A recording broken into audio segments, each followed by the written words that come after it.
Hello, this is Milosoft. Welcome to the second half of the 6502 machine language tutorial on the Commodore 64.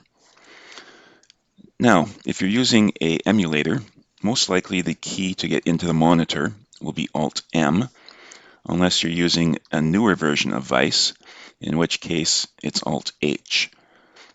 I like using CCS. If you have a real 64, press the button on your freezer cartridge and select Machine Language Monitor. Once in the monitor, we've kind of gone over this briefly.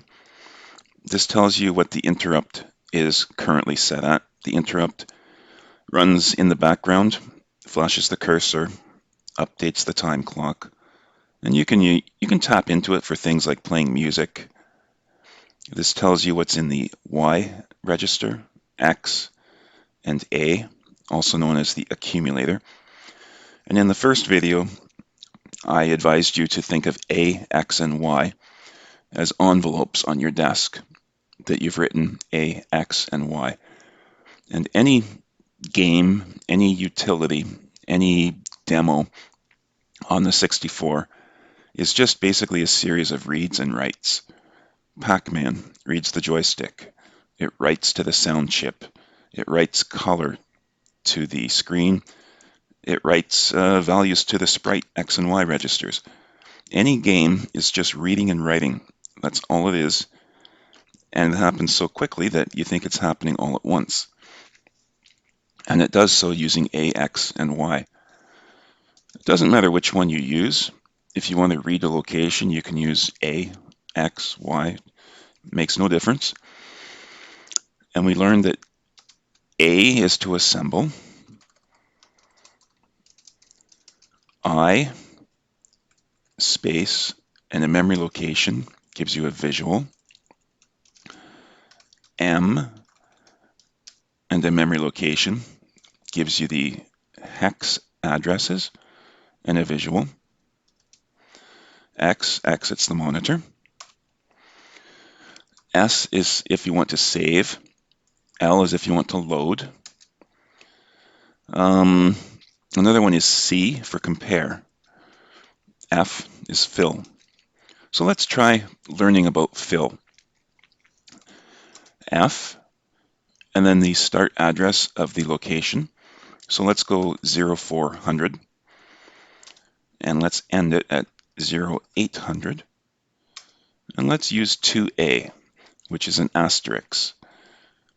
2 times 16 is 32, plus A, which is 10, is 42. 0400 is screen memory. So we've now just filled the screen with stars. Go back into the monitor. Fill 0400 to 0800 with A0. A is 10. 10 times 16 is 160. The screen is now solid 160 characters. I'm going to explain hex to you. This is something that I can try to teach you, but I can't understand it for you. So with hex, you have numbers 1 through 9, 0 through 9, and then A, B, C, D, E, F, where A is 10, B is 11, C is 12, D is 13, E is 14, F is 15. And any location on the 64, whether it's the border, the screen, basic, you can only have a value of 1 to 255, right? 0 to 255, sorry. You can't have 256. You can only have 0 to 255. So think of hex as just another think of it like an alternative to decimal. It's the same thing, but when you're using a monitor, you're using hexadecimal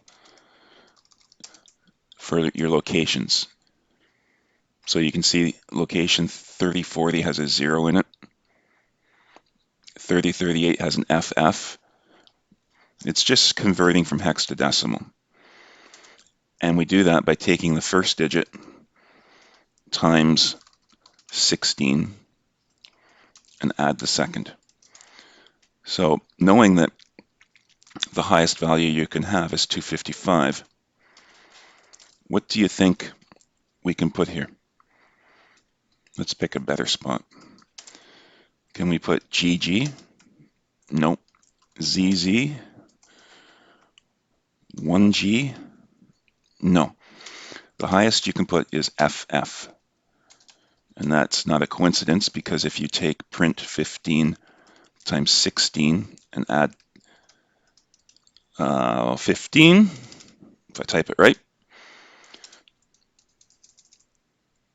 comedy of errors, you get 255. First times 16, so 15 times 16, and add 15. Is that clear as dirt? FF. F is 15, so we multiply it by 16, and then we add the second one, which is 15. Give you another example. When we filled the screen with 2A, that was an asterisk. How did that happen? Well, 2 times 16 is 32. A is 10, so that becomes a 42. 42, of course, is asterisk. The cursor character, the solid space, shifted space in reverse, is A0. When we filled the screen with A0, we got this solid guy. How did that happen? A0. So A being 10 times 16 is 160 plus 0. So I would recommend that you get a piece of paper and just make a little cheat sheet as far as hex goes. And this is for the Commodore memory. Anything that you put into a memory location is going to be from 0 to FF. No greater, no less than. You're not going to put GG. It's only 0 to FF. And you can play around with it too. You can go M0400, and you can just type 1, 2, 3, 4, 22, 23, and see what the results are. Exit, and it shows, because 0400 is screen memory. Now, when I was learning machine language, I was a little confused. I was very confused, because I thought, okay, 2-digit hex, I got it. FF is 255. But in the monitor, how the hell does this work? How does the 4-digit bytes work? Well, that's a whole different ballgame. That we take 4096, 256, 16, and then we just add the remainder. So this is your normal hex right here, FF, right? 15 times 16 plus 15. When I put code up at C1000, remember A is 10, B is 11, C is 12. You're multiplying by 4096 and then 256. So this is something else to write down. In fact, I'm going to do it a different way. So 16, 1. For 2-digit hex addresses, multiply the first by 16, add the second, where you have 0, 1, 2, 3, 4, 5, 6, 7, 8, 9, 0, A, B, C, D, E, F.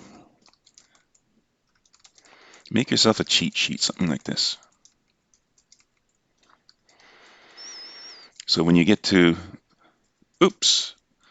when you get to 9, you just go to A. A becomes 10.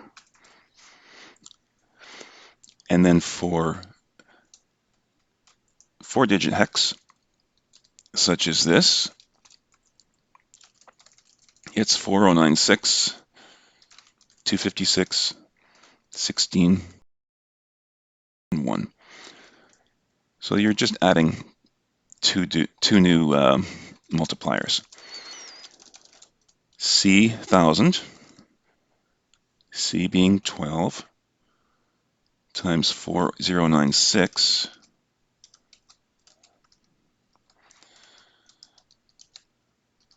is 49152.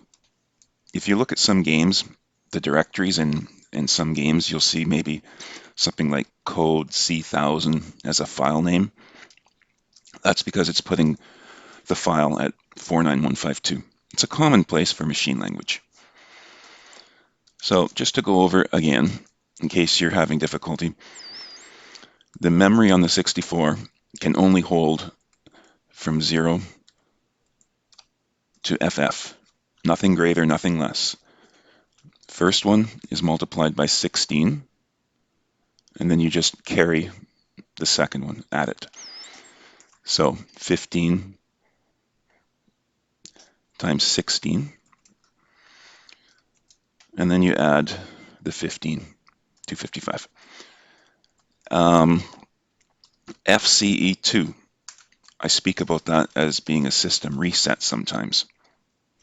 Well, we know that 64738 is the usual reset address, correct? It resets the machine. So let's print 15 times 4096, because F is 15, plus 15 times 256, F is 15, 256, plus E, which is 14, 14 times 16, plus 2. Oh, 12. C is 12. 64738. See how that works? So this would make a good chart to put on your wall or beside your monitor. Because we go into the monitor, we will be using these addresses, 16-bit. So at C1000, we're going to learn something new today. We're going to learn about the stack. So the stack, you can think of it like you're at your friend's house. You're in his basement, and he wants help stacking cases of pop. So you put one case of pop on the ground, you put another, you put 3, 4, 5, 6, and you hope it doesn't fall over and make a mess. In machine language, what we do is we just load normally, load A with 1. We have the true number 1 because we're using the number sign. If we put just load $01, we'd be loading A with whatever's in location 1. The difference being you take that number and put it in A, you take what's in location 1 and put it in A. So you might, let's say that you're making a game and you want a sprite, a little running man across the screen, and you want him to start at location 1, right about here. You would use this, number string 01. We're going to load 1, and we use PHA to push it to the stack. It ends up in a pile of pop in your friend's basement. Load A with 2, push it. Load A with, let's go with 10, push it. Now this code, we're taking 1, putting it in our stack, 2, and if you want to visualize it, it's like this, 1, 2, 3. So from the bottom up. We can't run this code yet because if we do, it's going to crash. You have to restore the stack to what it was before you started playing with it, because other routines in the background use it. So let's just do 2 NOPs here, just to do nothing. Let's pretend that we're doing a gain code or something. Now we use PLA, pull, push, pull. And we're going to store A at 0400, right up here. We're going to pull and store at 0401 right here. Pull 0402 and RTS to exit. So what we're doing is we're loading A with 1. I can never get the equal sign. Right here. And then we're saying, okay, push it to the stack. A equals 2. Push it to our stack of pop. Load A with 10. And put that on our stack. So that's the order, 1, 2, 10. Now when you want to pull it, don't think that you're pulling from the bottom, because your friend wants you to take the cases of pop that you stacked up. He wants you to put them in his truck. You're not going to pull from the bottom. That would create a very big mess. You're going to pull from the top. So I'm pulling now the 10, and I'm putting it at 0400. I'm pulling again and putting it at 0401, pulling it again 0402. Do you see how that works? There's an equal number of pushes and an equal number of pulls. And when we execute the code, we see JBA. And if you look at that in a monitor, J being the 10th letter of the alphabet, B being the second, A being the first, 10, 2, 1. We took a 1, we pushed it to the stack. We took a 2 and pushed it, and we took a 10. So 1, 2, 10. And then we pulled it. So we pulled the 10, it went there. We pulled the 2, it went there. It pulled the 1, it went there. You see how that works? Let's try another example. Load A with 2A, push, and then let's just do, let's just pull it right back off and store at 0400 RTS. A simple push and pull. SYS 49152, and there's a star. When would you use this? Let's say that you're doing something where all of your registers are in use. Your A, X, and Y are in use. You need to know what's in them, but you have to call another routine. And you're all out of variables. You can't use A, X, and Y. You want to remember what's in them. So A has a 4, X has a 6, Y has a 22. And you absolutely need to know what's in there, but you have to do another routine.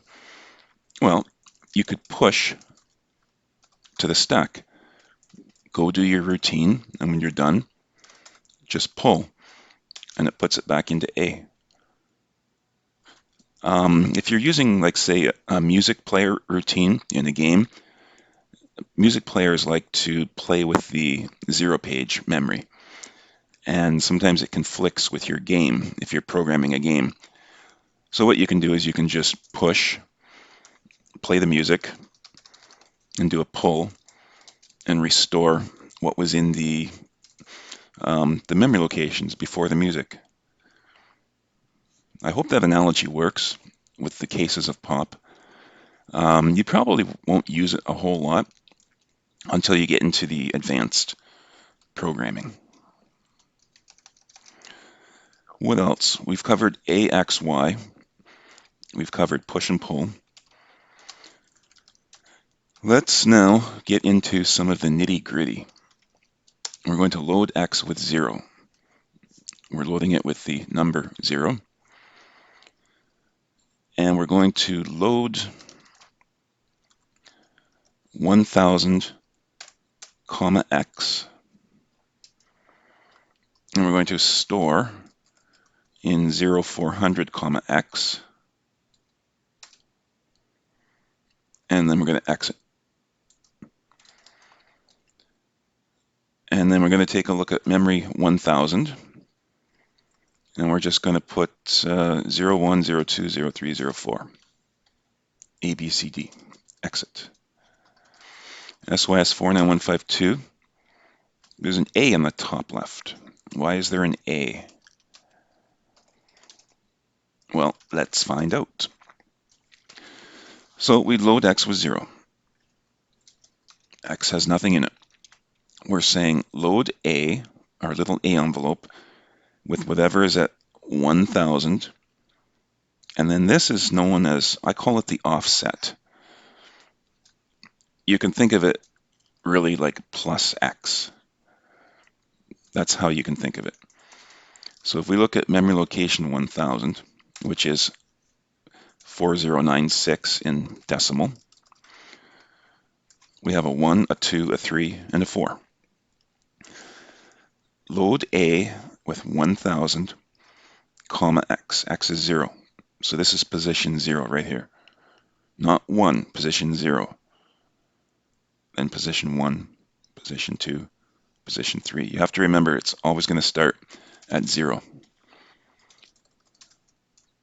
If I change this to a 1, load X with 1, load 1000, comma X, 0, 1. You think it's going to put a 2 in the top?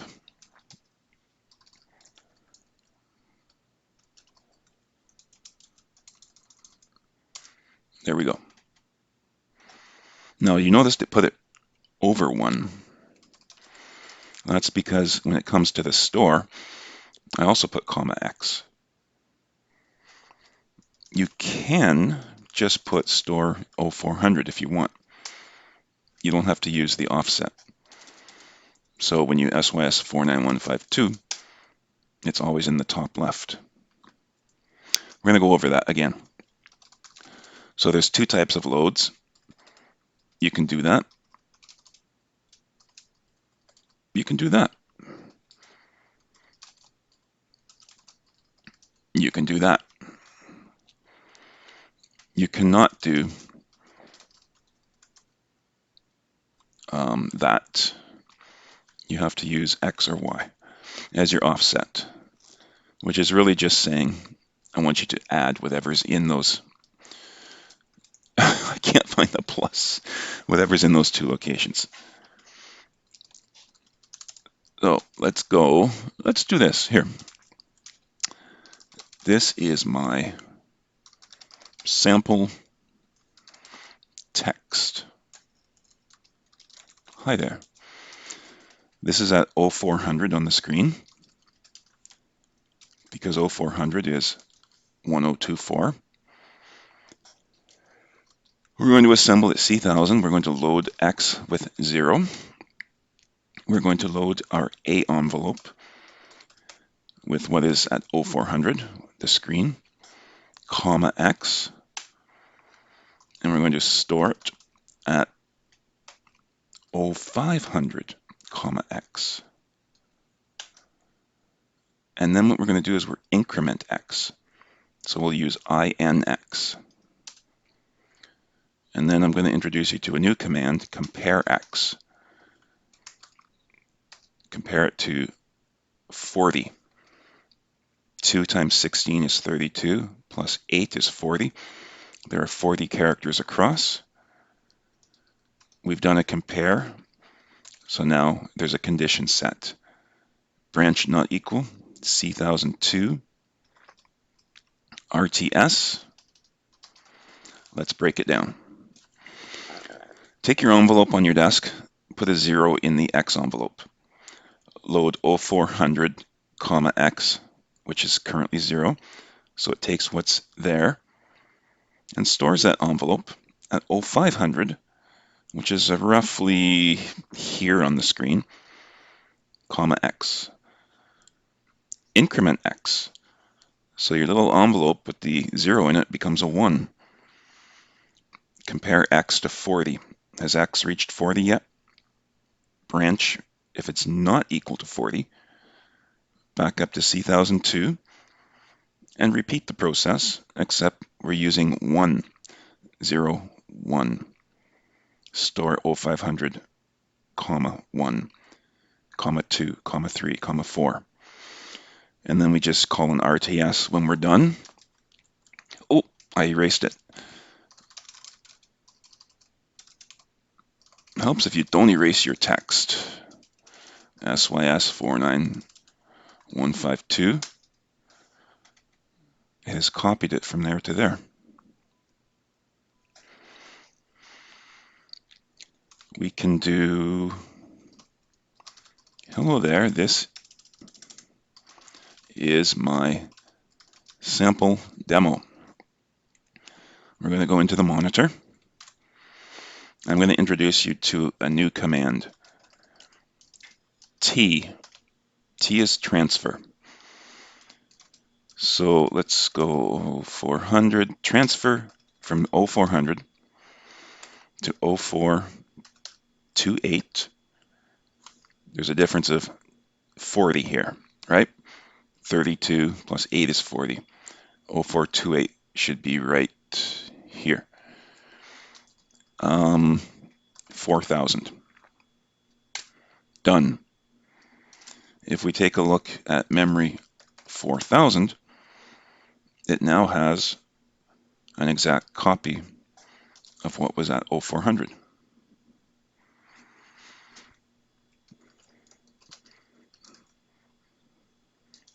So let's rewrite this. Loads x was 0. Let's load C1000, comma x, and store it at 0400, comma x. So it's going to take what's up at C1000 and put it at 0400, top line of the screen, using x as the offset. And then we're going to increment x by 1. And then we're going to compare x to 40 characters across. If it's not equal, branch. If not equal, back up to C1002. Call an RTS because we're finished. Clear the screen. SYS 49152. I have screwed up somewhere. Where did I screw up? Load C1000. That needs to be a 4,000. So we're loading 4,000. Sorry, I'm giving you bad advice here. There. I hope that this is kind of clear. So just to reiterate, you can use addresses like this. You can use a comma. Now you might be asking yourself, can I use comma y? Let's find out.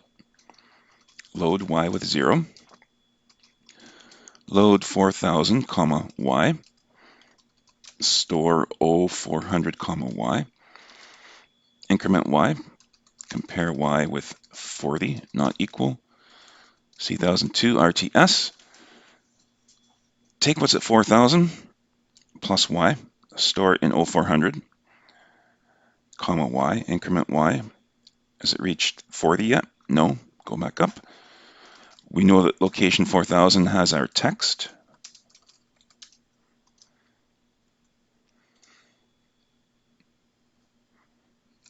And we're going to SYS 49152. See, you can use X and Y. That's going to conclude our tutorial for now. In the next video, we're going to cover indirect addressing. Thank you for watching.